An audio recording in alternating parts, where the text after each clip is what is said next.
Hello बच्चों, हम physics का आज लेसन 1 करेंगे क्लास 11 का।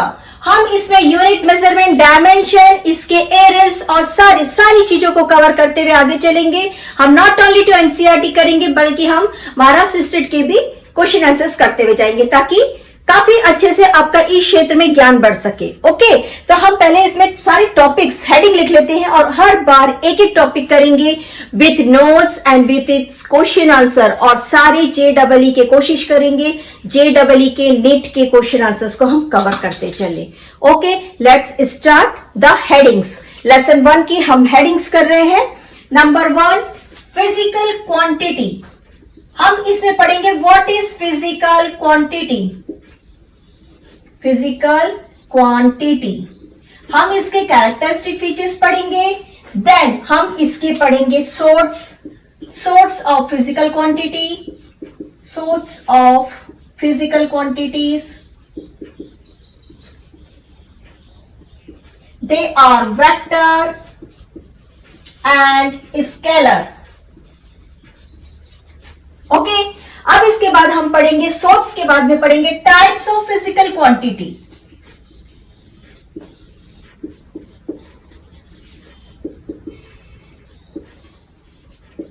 Types of physical quantities, they are fundamental. This is number 1, number 2. Number 1,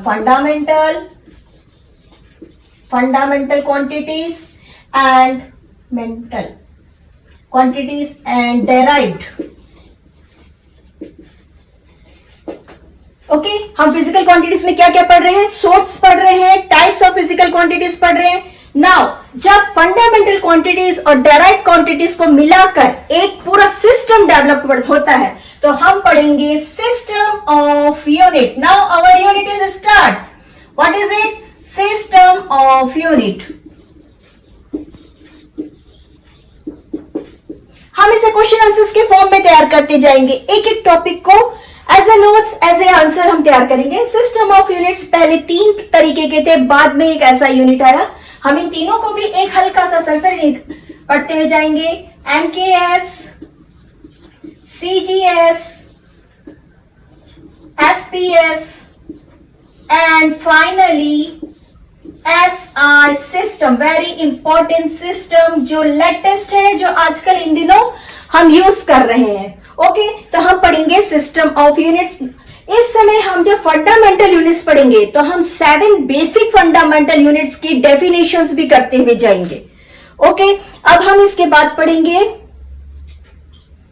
SI unit है, method to use SI unit.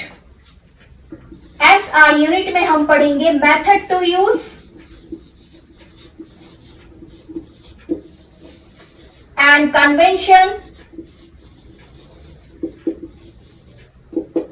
and convention for the SI units. Now हम इसके बाद पढ़ेंगे, हमारा 4th टॉपिक है, थर्ड टॉपिक है supplementary units, supplementary quantities, UPPLR। Supplementary quantities वो है जो एंगल से बनता है, that is radian and steradian. Radian steradian जो एंगल की वजह से बनते हैं। ओके, हमारा 4th टॉपिक रहेगा, हमारा 4th टॉपिक रहेगा dimension and dimensional use of dimension. Dimension, it's use, it's limit. हमारा 5th टॉपिक रहेगा एरर्स। नेचुरली अगर हम किसी चीज को काउंट करेंगे, किसी चीज को लिखना चालू करेंगे, हिसाब किताब उसके चालू करेंगे तो उसमें कहीं ना कहीं तो थोड़ा सा एरर आएगा। हम उस टाइप्स ऑफ एरर्स को पढ़ेंगे। टाइप्स ऑफ एरर्स के बाद हम इसके लिखने के पैटर्न को हम पढ़ेंगे, सिग्निफिकेंट वैल्यूज। सिग्निफिकेंट वैल्यूज के जो रूल्स हैं हम इसके रूल्स भी पढ़ेंगे। हम सिग्निफिकेंट वैल्यूज के साथ इसके रूल्स भी पढ़ेंगे। एरर्स को पढ़ने के समय हम प्रिसिशन, अनसर्टेनिटी, सारी चीजों को पढ़ेंगे।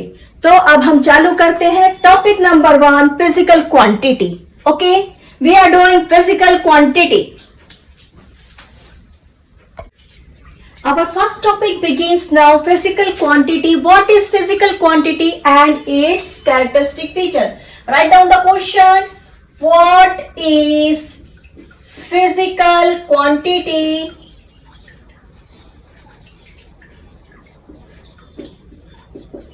and its characteristic features?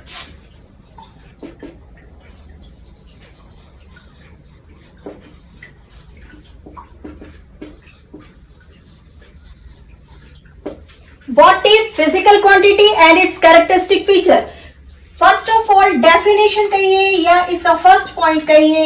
Physical quantity is the property of matter, material or a system. What is physical quantity? Physical quantity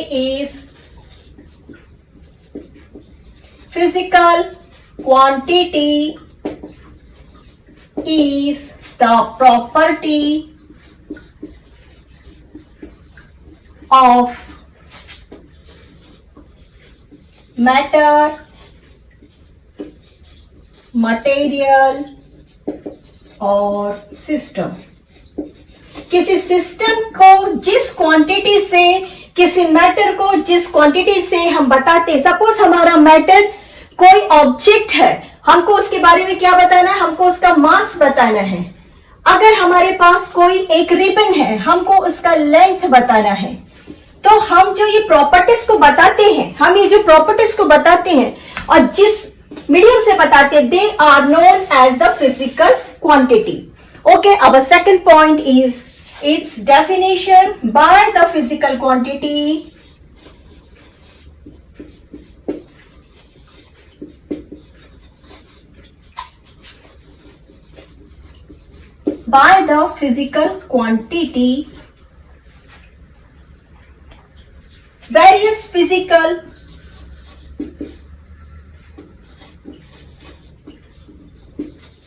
various physical phenomena, where various physical phenomena or happening can be explained.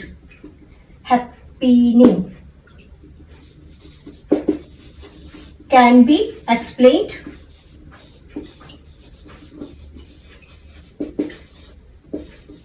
by a law is called physical quantity.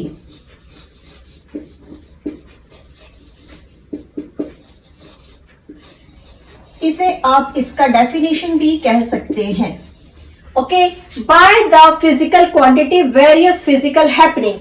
Suppose to be हमारा एक object है, इस place से इस place तक displace होता है या डिस्टेंस कवर करता है। ये एक लेंथ ले रहा है और ये गिवन टाइम में जा रहा है। दैट मीन्स ये एक स्पीड को एक्सप्लेन कर रहा है, that is distance upon time. मैंने डायरेक्ट ही फिजिकल क्वांटिटी लिखा है। ओके, मीटर अपॉन टाइम, मैंने डायरेक्ट ही फिजिकल क्वांटिटी लिख दिया है स्पीड का। इट मीन्स एक लॉ को, ये किसी एक लॉ को एक्सप्लेन कर रहा है। Okay, now our third property, third characteristic feature. अगर सपोज टू बी कोई ऑब्जेक्ट इस प्लेस से इस प्लेस तक डिस्प्लेस हो रहा है, इट मीन्स वहां पर हमको एक मैग्नीट्यूड की जरूरत पड़ेगी और उसके विषय में बताने के लिए हमको एक यूनिट की जरूरत पड़ेगी। Physical quantity expressed as the value of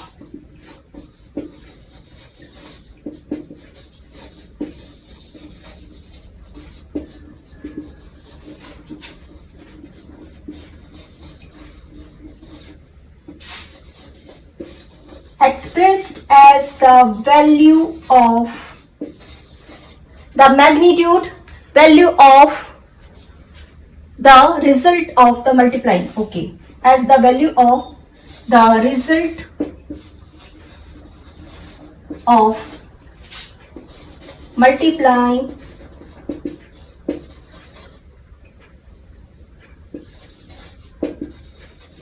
the unit with its magnitude. आप साथ में नोट डाउन करते जाइए, मैं एक्सप्लेन भी करते जा रही हूँ। ओके, हम फिजिकल क्वांटिटी को एक्सप्रेस कर रहे हैं। ओके, मैंने एक फिजिकल क्वांटिटी को एक्सप्रेस किया, दैट इज 10 मीटर। ओके, मैंने एक फिजिकल क्वांटिटी को एक्सप्रेस किया 10 मीटर से। What is it? 10 metre is the value of a result. किसी चीज का रिजल्ट है। किसका रिजल्ट है? इसे हम लेंथ का रिजल्ट लेते हैं। Okay, it is the value of the result of the length, that is multiply 10 multiplied by its unit, that is multiply the unit is meter of with its magnitude and 10 is the magnitude. अब आप बताइए physical quantity क्या है? Physical quantity जो है उसे हम लिखते हैं बेटा बच्चों, हम उसे लिखते हैं n is the magnitude and its unit is represented by u. That is physical quantity. What is physical quantity? Physical quantity is the result or product of the magnitude of its unit. Okay, now our fourth point.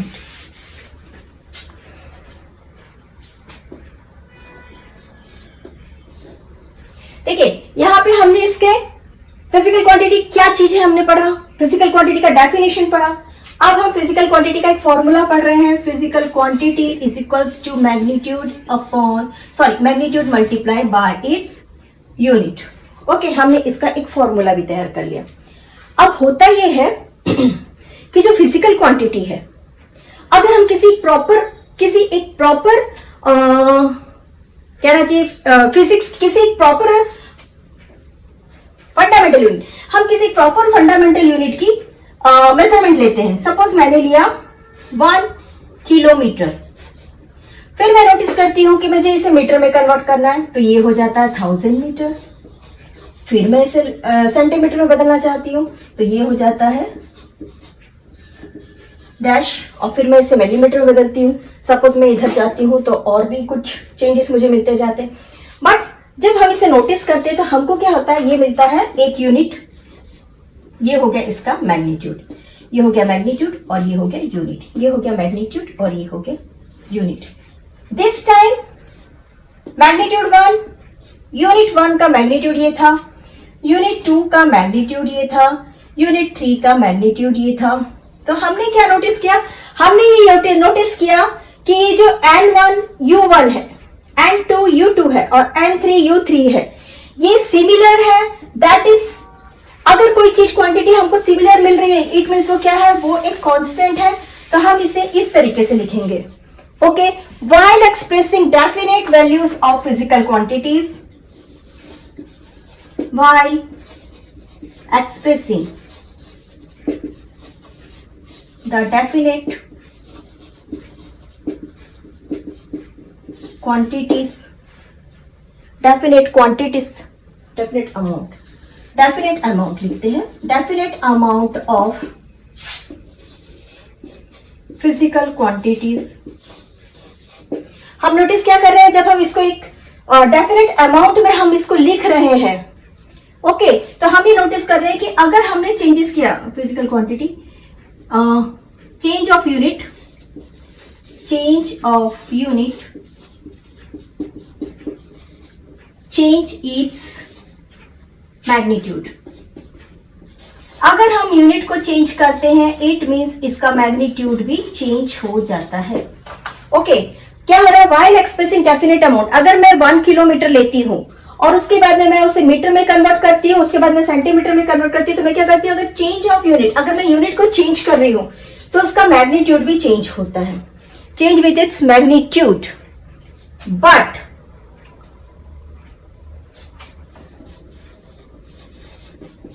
the product will remain same।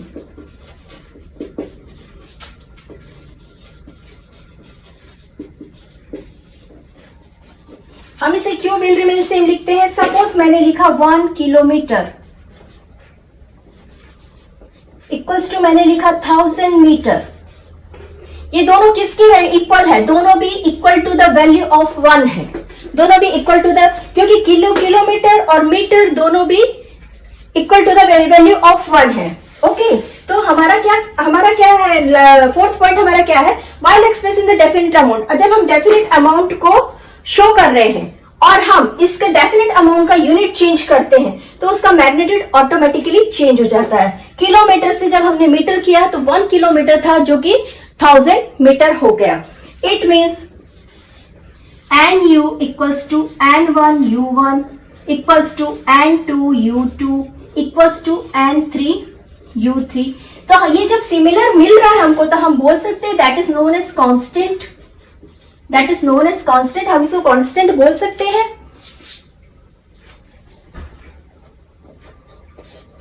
1 kilometre equals to 1000 metres equals to metre equals to constant.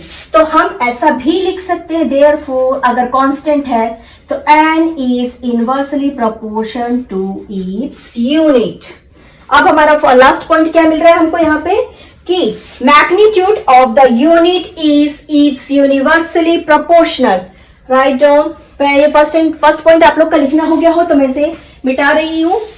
Okay हमको क्या मिला, magnitude of the unit is it's universally proportional, the magnitude of the physical quantity.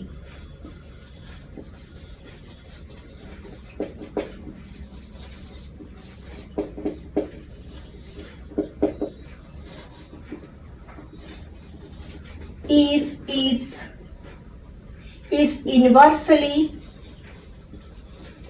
proportional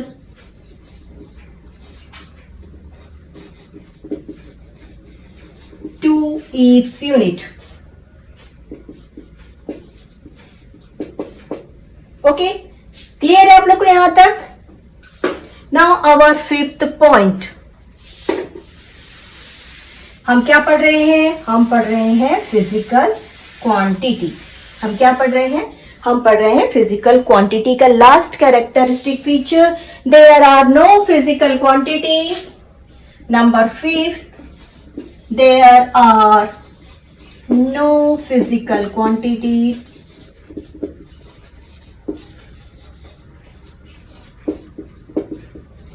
is negative or less than 0, negative or less than 0 except। आप बताइए negative हमको किस में मिलता है बेटा, बच्चों हमको नेगेटिव किस में मिलता है, temperature and TEMPERATURE, temperature and electrical charges. तो ये रहा आप लोगों का इलेक्ट्रिकल चार्जेस। ये है आप लोगों के लिए फिजिकल क्वांटिटी किसे कहते हैं, what is physical quantity, what is physical quantity के हमने 4 कैरेक्टरिस्टिक फीचर्स किए। अब हम इसके बाद हम पढ़ेंगे source of physical quantity. Physical quantity का ही फर्स्ट टॉपिक है what is vector and what is scalar, but I think मैं स्केलर और वेक्टर हमको पढ़ना है लेसन नंबर 3 में, motion in plane, 1 dimension, 2 dimension, 3 dimension. हम पढ़ेंगे 2 डायमेंशन में, वेक्टर और स्केलर को काफी डिटेल में पढ़ेंगे। इसको अभी हम स्किप करते हैं सोर्स ऑफ फिजिकल क्वांटिटी को, और हम करते हैं types of physical quantity, that is fundamental and derived. Okay तो इसे आप लोगों ने आई होप नोट कर लिया है, और अगर कहीं भी कुछ डाउट है तो प्लीज मुझे कमेंट करके जरूर बताइए कि मैम ये पोर्शन हमको समझ में नहीं आया, मैं उसे और काफी अच्छे से आप लोग को एक्सप्लेन करने का कोशिश करूंगी। इसे नोट डाउन करिए। अब हम कर रहे हैं types of physical quantity. Okay हम कर रहे हैं टाइप्स ऑफ फिजिकल क्वांटिटी में हम 2 टाइप्स पढ़ेंगे। Write down your question, what are the types of physical quantity, what are the types of physical quantity. Okay हम पढ़ रहे हैं फिजिकल क्वांटिटी कितने प्रकार के होते हैं। फिजिकल क्वांटिटीज में हम 2 टाइप्स पढ़ेंगे, that is fundamental and second पढ़ेंगे हम डेराइव्ड। इसके साथ में हम एक क्वेश्चन और कवर करेंगे, what are the types of unit. हम नेक्स्ट क्वेश्चन पढ़ेंगे, इसके साथ में ही पढ़ेंगे सेकेंड हम पढ़ेंगे what are the types of unit of physical quantity. Okay, इसमें हम पढ़ेंगे फंडामेंटल यूनिट और derived unit. Fundamental unit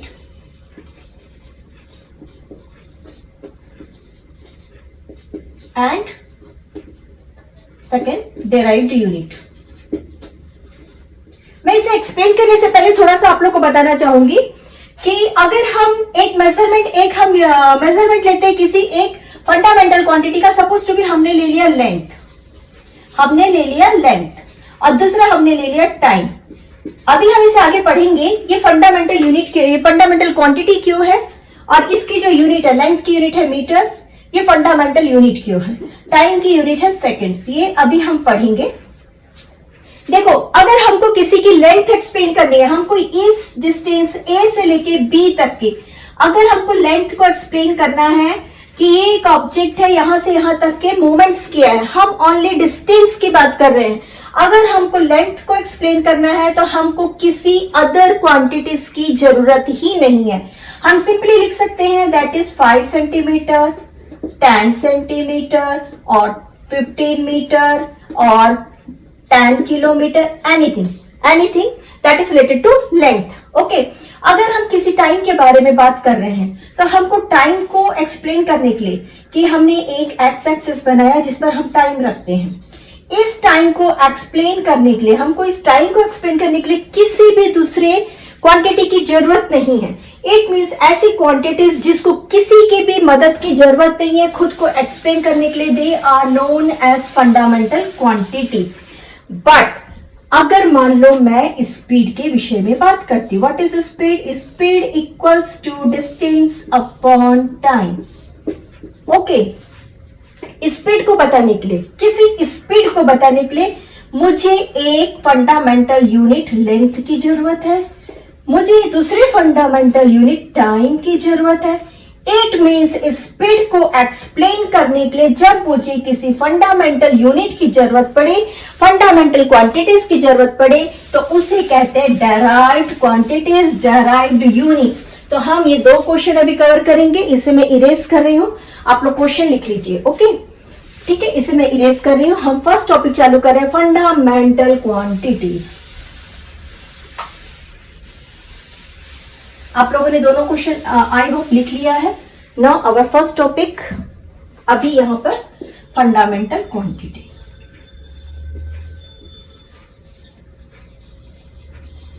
fundamental से आप लोग को ऐसा क्या लगता है कि इसको फंडामेंटल क्यों बोला गया, इसको फंडामेंटल क्वांटिटीज क्यों बोला जा रहा है? हमने इसके लिए 7 क्वांटिटीज रखे हैं, इसको हम फंडामेंटल क्यों बोलते हैं? क्योंकि ये हमेशा इंडिपेंडेंट है, बेसिक है। That means they are known as basic quantity, they are known as fundamental quantities is known as our first point.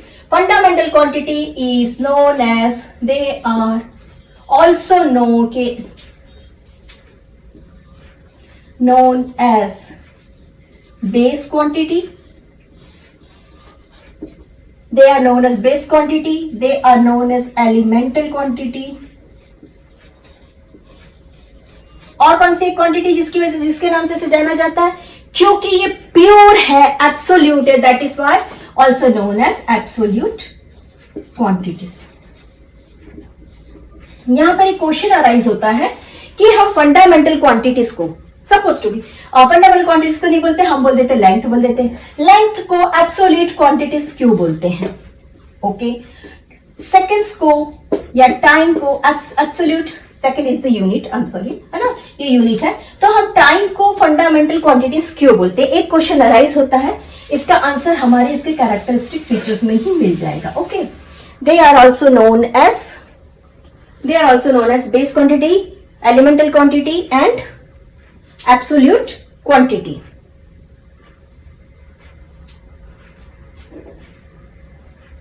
Second लिखेंगे हम इसका ऑल अबाउट। हमने जितने भी क्वांटिटीज पढ़ने हैं, हमको जितने भी क्वांटिटीज पढ़ने हैं उन सारे क्वांटिटीज में they are independent, fundamental quantities are independent quantities from all other quantities, from all other quantities.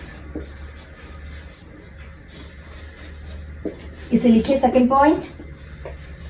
Fundamental quantity क्या है? इंडिपेंडेंट क्वांटिटी है. इट मीन्स क्या हो गया? They do not need to express themselves in the terms of any other quantities. Okay, not only to that, fundamental quantity do not need, fundamental quantity do not need any other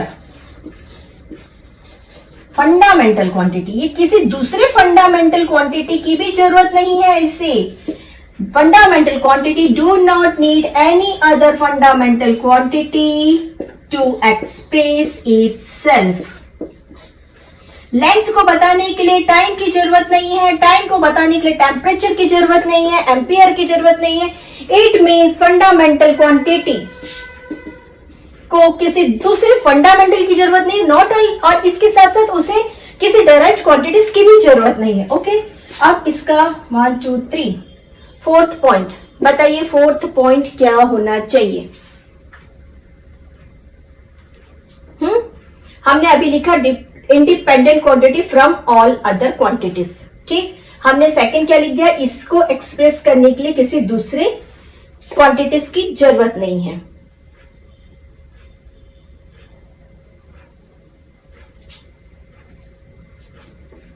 और it can't be expressed in relation.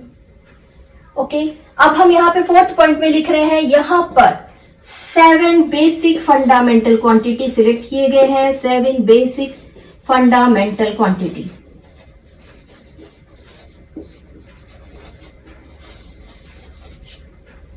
First, length.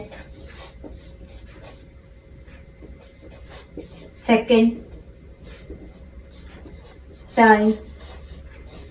Third, क्या हम बोल सकते हैं volume एक fundamental quantity है? क्या हम बोल सकते हैं कि वॉल्यूम एक फंडामेंटल क्वांटिटी है?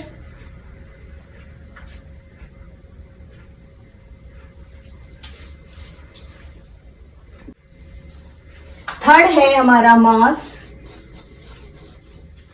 फोर्थ है इलेक्ट्रिक करंट.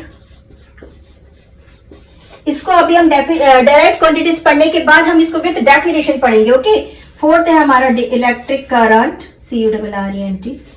फिफ्थ है हमारा thermodynamic temperature, thermodynamic temperature. Can you think sixth और सेवेंथ क्या हो सकता है? आप लोग बताइए, सिक्स्थ और सेवेंथ क्या हो सकता है?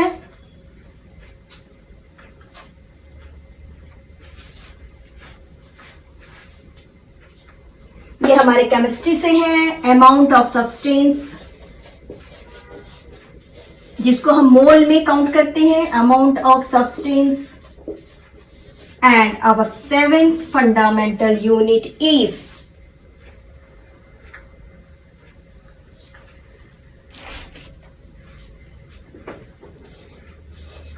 luminous intensity.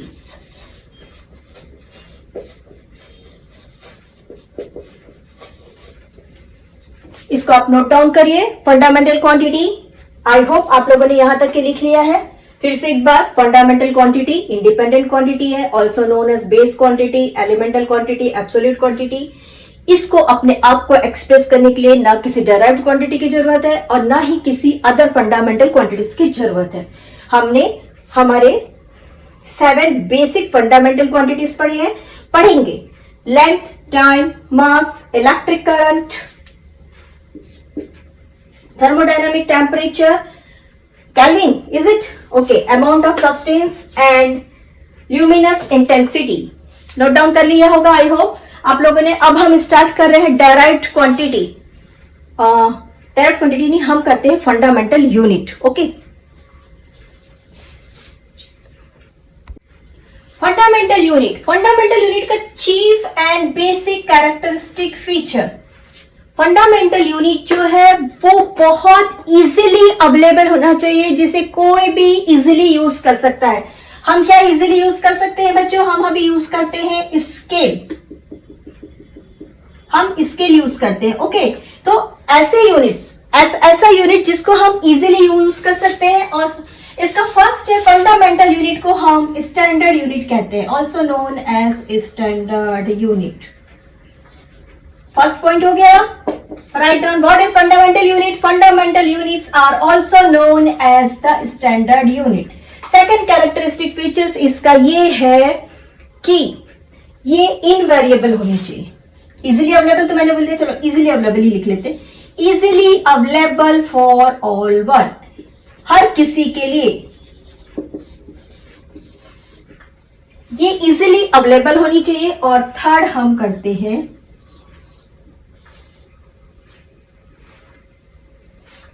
It must be invariable. ये सबसे इंपॉर्टेंट है। ये हमको तब समझ में आएगा जब हम पढ़ेंगे कि हमने लेंथ के लिए मीटर को क्यों सिलेक्ट किया, हमने टाइम के लिए सेकंड को क्यों सिलेक्ट किया, हमने थर्मोडायनामिक टेम्परेचर के लिए केल्विन को क्यों सिलेक्ट किया, या हमने मास में किलोग्राम्स को क्यों सिलेक्ट किया। ये हम अभी पढ़ने वाले हैं। बट मस्ट बी इनवेरिएबल, इसका रीजन क्या है?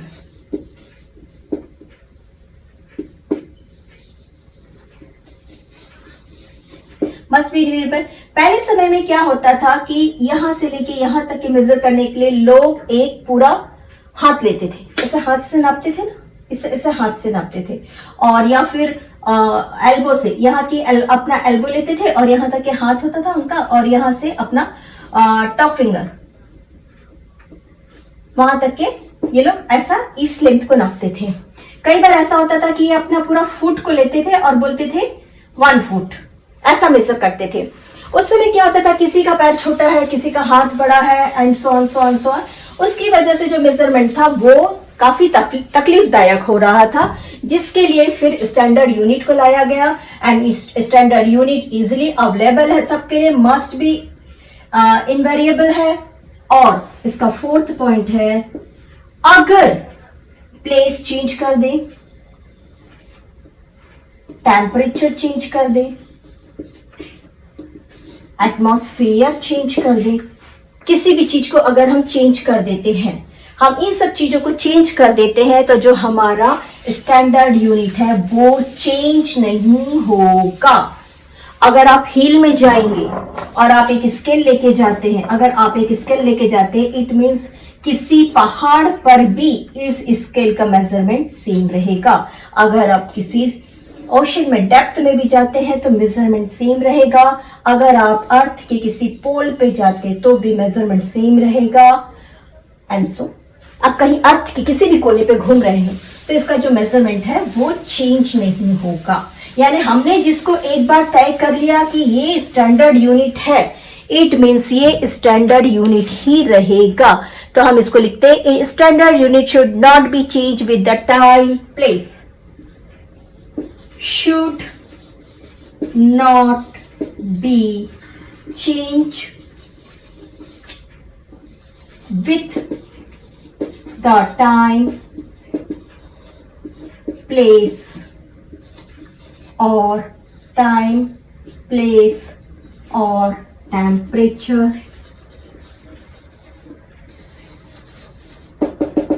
and so on, etc. Okay.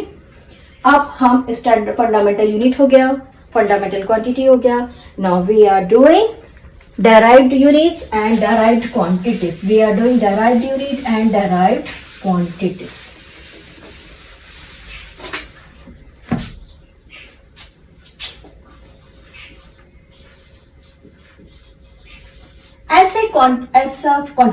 ऐसा क्वांटिटीज जो फंडामेंटल क्वांटिटीज के हेल्प से प्रिपेयर्ड होता है, ऐसी क्वांटिटीज जिसको हम फंडामेंटल क्वांटिटीज की मदद से तैयार करते हैं, they are known as derived quantities.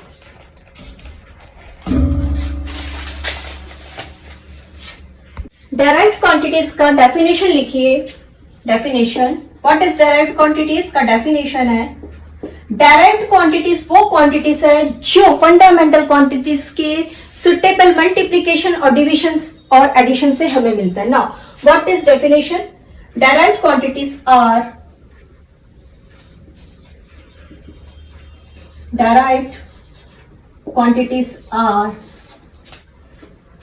found or derived by or derived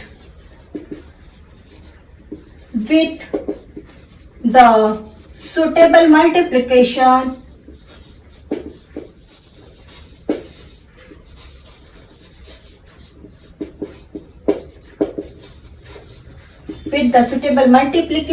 or division of the fundamental quantities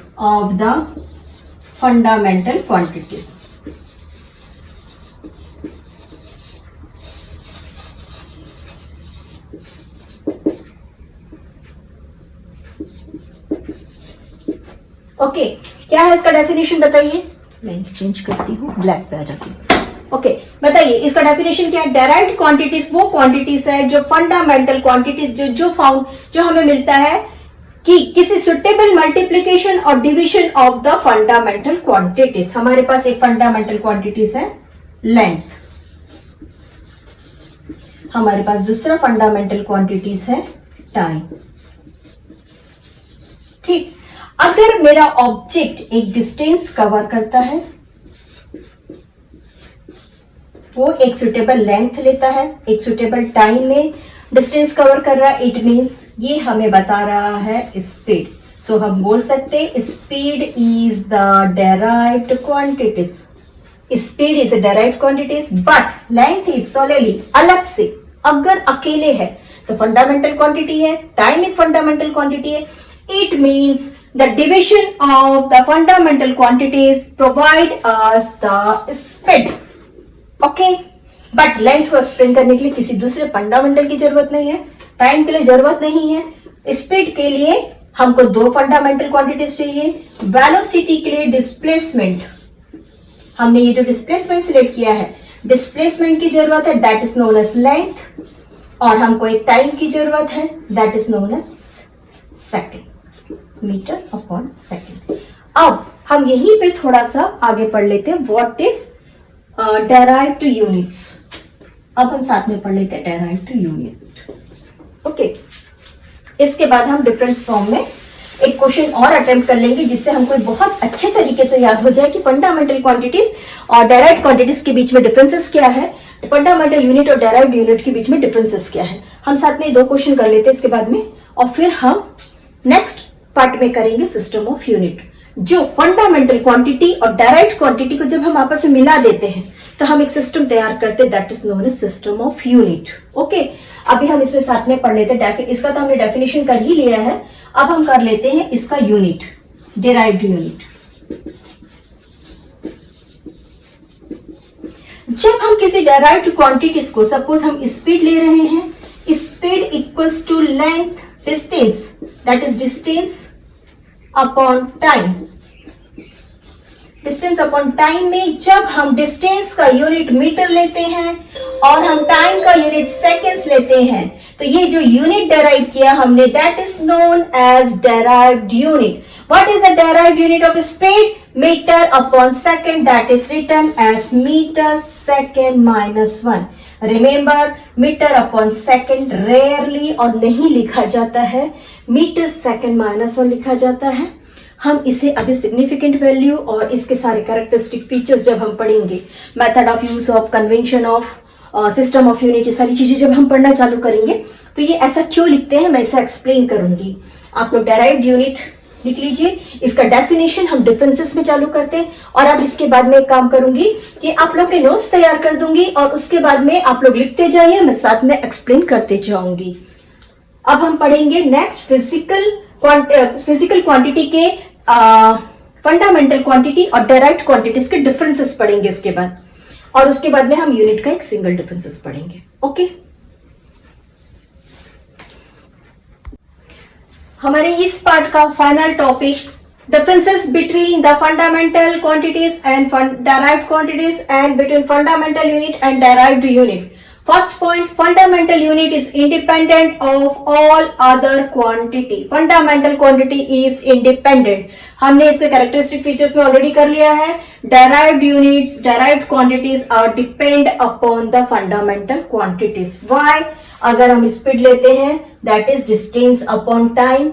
Distance is taken from the fundamental quantity, time is taken from the fundamental quantities. Example, length and time. Example, speed and velocity. Our second point is do not change with any physical conditions. मैंने आप लोगों को बताया था कि अगर हम हिल में चढ़ते तो लेंथ चेंज नहीं होगी, अगर हम डेप्थ में जाते हैं तो लेंथ चेंज नहीं होगी, अगर हम पोल्स में जाते हैं तो लेंथ का जो हमने प्रॉपर एक स्टैंडर्ड यूनिट ले लिया है मीटर, वो चेंज नहीं होगा। But sometimes, not always, but sometimes with the physical condition direct quantities can be change. कई बार हर चीज को हम वैक्यूम में कैलकुलेट नहीं कर सकते हैं, इसलिए कई बार फिजिकल कंडीशंस पे डायरेक्ट क्वांटिटीज चेंज हो सकती है। नाउ आवर यूनिट, हमारे फंडामेंटल यूनिट को एक्सप्लेनेशन के लिए किसी दूसरे फंडामेंटल यूनिट की, किसी दूसरे डेराइव्ड यूनिट की जरूरत नहीं है। मीटर अकेले काफी है, सेकंड अकेले अपने आप को एक्सप्रेस करता है, बट फंडामेंटल यूनिट को एक्सप्लेन करने, डेराइव्ड यूनिट को एक्सप्लेन करने के लिए हमको हर बार फंडामेंटल यूनिट की जरूरत है। अगर मुझे डेराइव्ड क्वांटिटीज स्पीड को एक्सप्लेन करना है, उसके यूनिट को एक्सप्लेन करना है, that is metre second raised to power -1। ये आप लोग को डिफरेंसेस हो गया। इसके बाद हमारा सेकंड पार्ट में चालू होगा सिस्टम ऑफ यूनिट। यहाँ पर एक क्वेश्चन और अराइज होता है, व्हाई वी नीड मेजरमेंट। हालांकि बहुत इंपॉर्टेंट क्वेश्चन नहीं है, बट आई थिंक हम इसे कर सकते हैं। हम इसको कर सकते हैं, इससे कुछ 3-4 पॉइंट्स है कि हमको मेजरमेंट की जरूरत क्यों पड़ती है। जिंदगी बिना मेजरमेंट के पॉसिबल ही नहीं है, इसलिए मेजरमेंट बहुत जरूरी है। मेजरमेंट करने के लिए हमको कुछ सिस्टम तैयार करके दिया गया है, हम उसी को रीड कर रहे हैं। ओके बच्चों, तो हमारा सेकंड पार्ट में रहेगा सिस्टम ऑफ यूनिट।